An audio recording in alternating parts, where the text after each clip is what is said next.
ಭಾರತೀಯರನ್ನು ಪಾಕಿಸ್ತಾನದ ಮಹಿಳೆಯರು ಮದುವೆಯಾಗುತ್ತಿರುವ ವಿಚಾರವನ್ನು ಬೇಹುಗಾರಿಕೆ ಎಂದು ಸಭಾಪತಿ ಬಸವರಾಜ ಹೊರಟ್ಟಿ ಹೇಳಿದ್ದಾರೆ. ಬಾಗಲಕೋಟೆಯಲ್ಲಿ ಮಾತನಾಡಿದ ಬಸವರಾಜ ಹೊರಟ್ಟಿ, ಇಲ್ಲಿಯವರೆಗೂ ಮದುವೆಯಾಗೋರ 90% ಉದ್ದೇಶವೇ ಬೇರೆಯಾಗಿರುತ್ತೆ. ಈ ದೇಶವನ್ನು ಏನಾದರೂ ಮಾಡಬೇಕು ಎನ್ನುವ ವಿಚಾರದಿಂದಲೇ ಬರ್ತಾರೆ. ಅವರಿಗೆ ತಮ್ಮದೇ ಆದ ನೆಟ್ವರ್ಕ್ ಇದೆ. ನಮ್ಮ ದೇಶದಲ್ಲಿ ಹೆಣ್ಣು ಸಿಗಲ್ವಾ? ಅಲ್ಲಿರುವವರನ್ನ ಏಕೆ ಮದುವೆಯಾಗಬೇಕು? 90%ನಷ್ಟು ಅವರಿಂದ ಬೇಹುಗಾರಿಕೆಯೇ ನಡೆಯುತ್ತೆ ಎಂದು ಹೇಳಿದ್ದಾರೆ.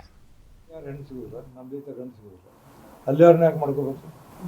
ಈ ವ್ಯವಸ್ಥೆ ಏನೈತಲ್ಲ, ಉದ್ದೇಶ ಇಲ್ಲಿ ಮದುವೆ ಮಾಡ್ಕೊಂಡು ಹೋಗೋರು ಬರೋರು ಬೇರೆ ಇಂಟೆನ್ಷನ್ 90% ಇಲ್ಲ, ದೇಶವನ್ನು ಇದನ್ನು ಮಾಡ್ಬೇಕನ್ನೋರ ಜಾಸ್ತಿ ಬರುತ್ತೆ. ಯಾಕೆ ಇಲ್ಲಿ ಯಾಕೆ ಬರ್ತಾರ? ಅವ್ರೇನು ಬರ್ಬೇಕಾದ್ರೆ ಏನೋ ಒಂದು ವಿಚಾರಕ್ಕೆ ಯಾವುದೊಂದು ನೆಟ್ವರ್ಕ್ ಐತಿ, ಆ ನೆಟ್ವರ್ಕ್ ತಗೊಂಡ ಬರ್ತಾರೆ.